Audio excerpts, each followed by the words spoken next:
Këto janë çmimet me të cilat po përballen çdo ditë qytetarët, ku 1 kilogram I specave arrin deri në 280 lekë. Çmimi është dieta e punë 350, 3500 lekë. Janë shtrenjtuar? Po patjetër. Janë vetëm specat? Në përgjithësi, janë rritur në përgjithësi. Përveç mollëve besoj që të gjitha janë rritur. Shumë të shtrenjta janë në bi. Shumë të shtrenjta. Është rritur më shumë. Po tera në përgjithësi. Çfarë thosh? Tera në përgjithësi, ai bie që aty tera një lloj janë. Ta janë shumë të shtrenjta? Shumë, s'ka ku të shkojmë më të shtrenjta. Çfarë më të shtrenjta, frutat apo perimet? Perimet, edhe frutat edhe perimet, po perimet janë si vjetë refishuar. Sa u shkon zakonisht një pazar në ditë? Unë 4-5 lekë, që nuk u kaloj, shkruaj, çdo gjë. Shtrenjta janë, po ne jemi të kaputur. Besoj në 90.000 lekë. Shtrenjtë shumë janë. Perime si? Perime shtrenjtë janë. Patat e shtrenjtë, qepër shtrenjtë. Nga 1.200 lekë. 1.000 lekë. A është I shtrenjtë? Për ne shtrenjtë është. Shumë të larta. Nuk e përballojmë dot me pension. Kush është më e lartë? Po I bie që te patatet, te qepat, te preshit, te gjitha. Të shtrenjta janë, po çfarë themi, po sidomos për neve një herë, të shtrenjta janë. Perimet apo frutat? Po edhe perimet edhe frutat, se nuk mund të ndahen me qep, po deshi se sa janë, apo pyet për preshin se sa është. Kjo situatë I ka detyruar qytetarët që të stepen dhe në blerje. Ne shkojmë ndjekim ku janë ato më të cilësisë dobë. Kështu nuk... Nuk janë të dëmshme për shëndetin? I pastrojmë, I lajme sot buke, kështu nga ato të ndenjurat që janë. Sot çfarë keni blerë? 1 kile portokale. Jo 1 kile tamam moll. E salatë e spinaq, këtu mëna 500 lekë, këtu me zemëra kilen. Sa lekë bën këtë? 2600 lekë. Të blesh se vati që ta është drekër, se për frutat I mirë janë pashirë. Pa tjetër që kushsemi do marri 2 kokra molli herë, po I mora. Edhe 1-2 kokra portokale, po do marrë qik spinaq, po më doli llogaria që kam në xhep. Po patjetër që kursejmë, se mos kursejmë nuk ka do të buksat pastaj. Çmimet e prodhimeve të stinës, kryesisht perime dhe zarzavate, pësuan një rritje tepër të lartë gjatë muajit janar. Këtë gjë e vërteton dhe Instat. Çmimi në grupin e zarzavate si preshjet dhe patatet u rritën me 36%, duke shënuar nivelin më të lartë që nga maji I vitit 2010. Sipas tregtarëve, kjo rritje e çmimeve të perimeve ka ardhur për shkak të mungesës së prodhimtarisë së vendit. Megjithatë, pasojat e rritjeve të çmimeve nuk mbyllen këtu, pasi sipas ekspertëve kjo ndikon dhe në çrregullimin e tregut. Çmimet e larta të këtyre produkteve po I nxisin fermerët që të mbjellin pa kriter duke sinjalizuar një tjetër flusk. Për shembull, vetëm në qytetin e Korçës janë shitur rreth 250.000 euro far qepe, duke na lënë të kuptojmë që vitin tjetër do kemi një mbingopje të tregut me këtë produkt. Sipas ekspertëve, kjo vjen si pasojë e mos orientimit të tregut nga institucionet përkatëse. Ne do të diskutojmë tani pikërisht për këtë çështje, sepse qytetarët përveç se janë në merak, le të themi, për sa I përket cilësisë së produkteve, her pas here përballen edhe me çmime të larta të tyre. Për të diskutuar për këtë çështje, edhe pse vijnë këto çmime kaq të larta, me mua në studio është bashkuar profesor Thoma Nasto. Përshëndetje dhe mirëmëngjes profesor. Kënaqësi që jeni në studion e 7:05. Rritja e çmimeve vjen për shkak të mungesës së një politike të qartë se ku dhe si duhet të mbjellim, apo ka dhe faktorë të tjerë të cilës ndikojnë në çmimin e lartë të një produkti?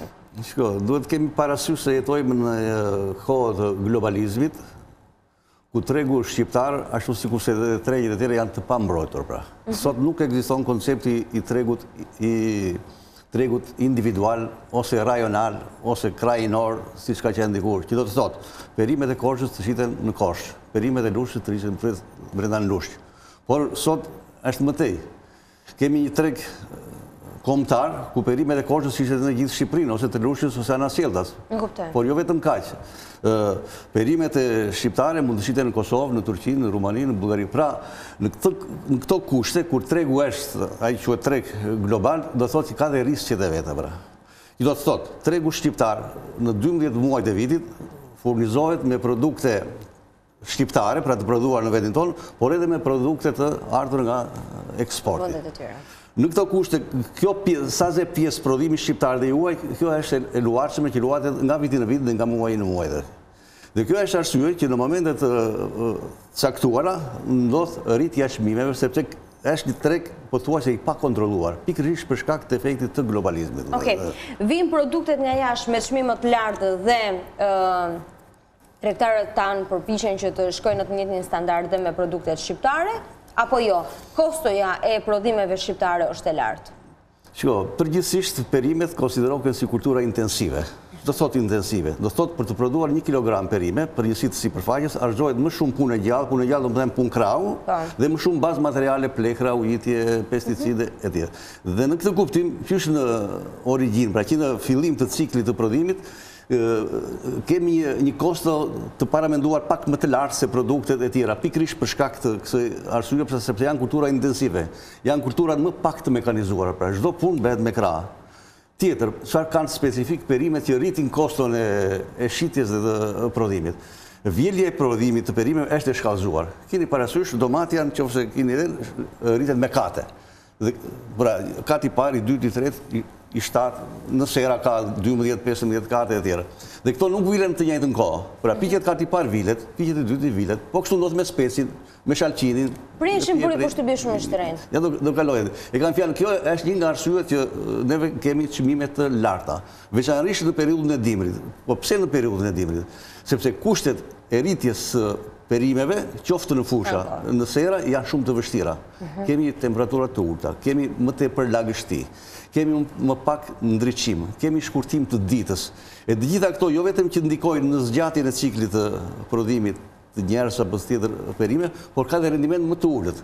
Ka dhe rendiment më të ulët, plus pa hyrë pas edhe në aspektin tjetër që këto perime kanë edhe një cilësi pak më të ulët se sa perimet që prodhohen gjatë verës kur kushtet e prodhimit janë optimale. Ato bëhen në kohën e tyre, le të themi. Ndërsa lidhur me pyetjen që drejtuat ju për prodhimet e eksportit, përgjithsisht perimet e eksportit janë më cilësore nga të gjitha aspektet, sepse i shtroken një regjim të rep të kontrollit të sigurisë ushqimore. Pesticide që përdorin. Shko, për pesticide, për plera kimike, sidomos për azotin, janë kufi të përcaktuar nga Komiteti Evropian. Edhe për produktet që janë brenda Shqipëri. Edhe për produktet, po këtu në base nuk respektojnë. Për produktet i dalin jashtë respektojnë, se nuk kalojnë do kufirin, dogan. Ndërsa ato që vinë me qese kalojnë në dogan, presupozohet që janë të mbrojtura nga kimikatet, nga azoti, që është një element shumë i dëmshëm në qoftë se është me teprisë të perime, e tjera pra. Dhe përtej kësaj kjo është arsye që ka çmime të larta, sepse ai vjen nga eksporti, përveç kostos më të madhe në prodhim, që është vetë karakteristike e perimeve, kalon dhe procedurat e tjera të ruajtjes, të magazinimit mbas vjeljes, të paketimit, të magazinimit, të sjelljes, gjithë kjo procedurë ose zinxhiri i prodhimit të perimeve e bën këtë kosto relativisht të lartë pra. Profesor, kemi ne në Shqipëri një hartë ku e dim qartë se një produkt duhet të kultivohet, të mbillet në një zonë të caktuar, për shembull morët rastin e Korçës pak më parë me mollën, apo në një zonë tjetër në Lushnjë diçka tjetër. Pra kemi këtë hartën apo kemi një sistem, le të themi, pak kaotik, ku ti në çdo vend vjen shumë gjëra nga pak edhe nuk janë të organizuara apo të grumbulluara. Meqense se i the ti hartë, unë po i them hartë, është ajo që rejonizim. I specie perimore, i pemëve frutore, është bërë me kohë dhe vazhdon edhe sot. Sepse është një artë, po i them, ose rajonizim, që është i detyruar, nuk e bendot. Nuk vepron do ndryshe. Nuk vepron do ndryshe. Për shembull, ne që jemi specialistë e kuptojmë. Domatia, ne si specialistë e futën në bim që kërkojnë temperatura. Domatia nuk mbillet në kosh në periudhën vjesht dimër pranverë, se s'ka temperatura, do një minimum 15 gradë, që se ka kosh. As në sera për shembull? Në sera po. Në sera po, se në sera është një mjedis ku i ketër parametrat e kontrolluar, pra.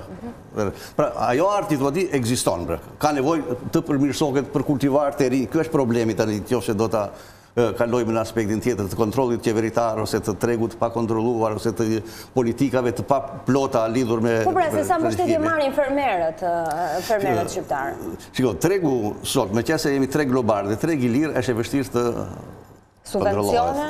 Megjithatë, ka mungesë, si të thuash, serioziteti nga qeveritë e radhës, nuk është problemi vetëm për sot me qeveritë e radhës, të cilët nuk janë marrë seriozisht me përcaktimin e politikave të qarta për të orientuar fermerët se çfarë kultura do të mbjellën, për shembull. Sepse sot thash tregu është i lëkundshëm nga viti në vit. Por gjithsesi, duke u bazuar në studime disa vjeçare, nxirren konkluzione të dhëna dhe mund të kesh orientime të caktuara për sa sipërfaqe domate mund të mbillesh, llojin e kultivarit që mund të mbillesh, sepse kultivarët që mbillen sot në Shqipëri, pothuajse janë të pastudiuar vetëm për domaten, për shalqinin, ka tentativa të kompanive private, por përgjithsisht është jashtë kontrollit, si të thuash me fjalë. Profesor, ta bëra këtë pyetje sepse her pas here shohim për shembull në zonën e Korçës ku produktet shumë ta hidhen në Korçë sepse ngelen stok, nuk shiten dot më kalben. Po pikërisht, po e përmend edhe një herë, sepse globalizimi ka të mirat edhe të këqija tash. Tregu fermerët duke vepruar në mënyrë spontane me intuitën e tyre, pa ndonjë rekomandim ose mos them rekomandim, por orientim të qartë nga strukturat që merren me këtë punë, menduan se qepa do të shkojë në vitin 2017 dhe u mboll më shumë se ç'duhet. Konkluzioni ishte që tregu eksporti vazhdon dhe mbeti që prodhimi i Korçës nuk u shit dhe u dëmtua. Fermerët humbën një pjesë. Vitin 2018 i porsalan pas ndodhi e kundra, megjithëse dështuan vitin paraardhës. U frenuan, domethënë është intuita e fermerit, mos e fshatarit. Pra ata ecin me intuit, nuk është se kanë politika të qarta që të tregojnë se që mungojnë dhe kjo ndoshta duhet ta marrin në dorë situatën organet kompetente, ministria, drejtoritë që të japin orientime të përhapura, se të sakta në këtë tregu global dhe ekonomi tregu është e vështirë të japësh dhe. Po të sigurt, duhet jemi për produktet që konsumojmë? Përse? Të sigurt. Shiko, në prodhimi i fushës, pothuajse është i sigurt, sepse shumica e fermerëve, edhe për arsye ekonomike, financiare, nuk janë në gjendje të financojnë ose të përdorin norma të larta plekrash, pesticidë. Sepse kushtojnë. E tjerë, sepse kushtojnë. Ndërsa prodhimi, po them në zonat në serat, për shembull, ekziston një rrezik. Ekziston një rrezik kryesisht i ndotjes nga nitratet. Nitratet nëse përdoren me shumicë në domatja, në kastraveci, gjithë të kulturat kryesore, se ato kultivojnë në sera kryesisht domate, spec, kastravec, atëherë edhe për shkak të kushteve që përmenda, mungesë ndryshimi, mungesë temperaturë, lagështia tepër, të gjitha këto, si thuhet, detrojnë bimën të punojë në kapacitet të plot, pra nuk i përpunon dot ato dhe i akumulon si lëndë të saj. Mirë, po kur konsumon njeriu, konsumatori, këto produkte me tepric azoti pastaj zbërthehet në produkte të tjera që janë shumë të dëmshme, jo të dëmshme, janë shumë të dëmshme, bile unë po them që japin efekt kanceros nëse përdoren, akumulojnë organizmin e njeriut mbi një limit të caktuar. Po konsumatori i thjesht, ai qytetari i thjesht vetë për të bërë atë pazarin, e dallon dot një produkt cilësor nga një tjetër? Nuk e dallon dot. Mund të dallohet, dikush mund të dallohet me sy të lirë, edhe ne si specialist, për kur bëj pazar, mundohem të dalloj produktet e fushës nga të serave ose produktet e fermave të vogla nga fermat e mëdha. Si dallon? Sepse përgjithsisht fermat e mëdha, them serat, Divjaka, Berati, këto që janë zona intensive të perimeve, ato përdorin hibride. Dhe përgjithsisht hibrid do thotë kultivar tregtar për qëllime fitimi pa marrë parasysh interesat e konsumatorit. Pra qëllimi kryesor i hibridit është rendimenti sa më i lartë me një kosto sa më të ulët ta përdosh pra. Ky është hibridi. Edhe prodhim uniform. Kjo parti domate të njëjtën masi, të njëjtën ngjyrë, shalqin, po kështu specat, më dhe kështu me radhë. Ndërsa prodhimi i fushës, i kultivarëve të vendit, po them ose autokton, siç quhen, ato nuk kanë prodhim uniform. Mas edhe do një dëmtim kështu në formë, ndonjë sëmundje jo të dëmshme për njeriu, aty me fjalë, dhe pra nga prania e prodhimit në arka ose aty kushitet që nuk është shumë uniform. Ato që duken që janë të sistemuara bukur të pastra, ato janë hibride. Ato kanë një risk me fjalë, nëse janë të kontrolluara. Megjithatë edhe këtu ka organizma sa funksionojnë pastaj. Këto se sallata e shillet, e spinaqit, te këto jeshilet. Jeshilet, këto sallatat, spinaqit, salata, spinaqi e tjerë këto qikore, majdanos, pavarësisht ne i përdorëm më pak këto, janë tipike që akumulojnë më shumë azotin. Më shumë azotin. Veçanërisht në këtë periudhë. Mendoj se mund të rezervohet njeriu në konsumimin e këtyre në këtë periudhë. Se ne i përdorim edhe shumë. I përdorim edhe shumë. Po pikërisht. Po këto truqet, le të themi, që përdorin ndonjëherë zonjat në shtëpi që i marrin, i vendosin në ujë me sodë. Se dëgjuam edhe zonjë në intervistë pak më parë që tani i lajme me sodë. Bëjnë në gjë apo jo? Përsa po e ka marrë? Larja me sodë është thjesht për pastrim sanitar të jashtëm, me fjalë. Sanitar të jashtëm. Ajo që duhet të bëjmë konsumatori, me qëllim që të konsumojmë perime sa më të freskëta, që të marrë sa më shumë vlerat maksimale që kanë perimet, me fjalë. Sepse sot perimet e freskëta, konsumi perimet të freskëta pa futur frutat, sepse si themin perimet janë gjellë, frutat janë pas gjelle. Po. Domethënë perimet duhet i kesh patjetër, frutat dikur ka gjenë si luks, ndërsa sot nuk është luks, por prapë nuk i kanë mundësi të gjithë. E vërtetë është. Në këtu këtu perimet janë më të rëndësishme dhe duhen vlerësuar dhe duhen konsumuar sa më të freskëta. Çdo të them me këtë të freskëta, do të thotë që ti si konsumator të stinës absolutisht po, që është kriteri i parë të stinës, me fjalë, jo perime të konservuara të kështu të stinës. Kur s'ke mundësi do marrësh, se tash edhe do konsumosh disa vlera pavarësisht se më të vogla. Por, perimet duhet të konsumohen sa më të freskëta nga momenti i vjeljes. Ti si konsumator ke momentin e vjeljes, po them, të tregun, tezgën ku i ble pra. Dhe nga momenti i blerjes deri në konsum në tenxhere, kjo kohë t'jetë sa më shkurtër, sepse këtë ke ndorti, s'ke t'jetë ndorë. Me qëllim të ruash sa më shumë vlerat që kanë perimet, sepse perimet edhe duke ndenjur aty në treg, ose në balkon, ose ku i vendosin në frigorifer, ata u mbasin në mënyrë graduale, varet nga kushtet ku i vendos, ku i ruan. Kështu që për të humbur sa më pak vlera, je detyruar ta konsumosh sa më shpejt, mund të bësh pazar për ditë, pra sepse këtë ke në dorë. Ose tjetër, për të ruajtur vlerat, sepse ju mbase merri negativ me dini. Perimet duhet të mos zihen plotësisht, ose të zihen pak. Duhet jenë pak. Me pak ujë, me tenxhere me presion, për të ruajtur sa më shumë vlerat.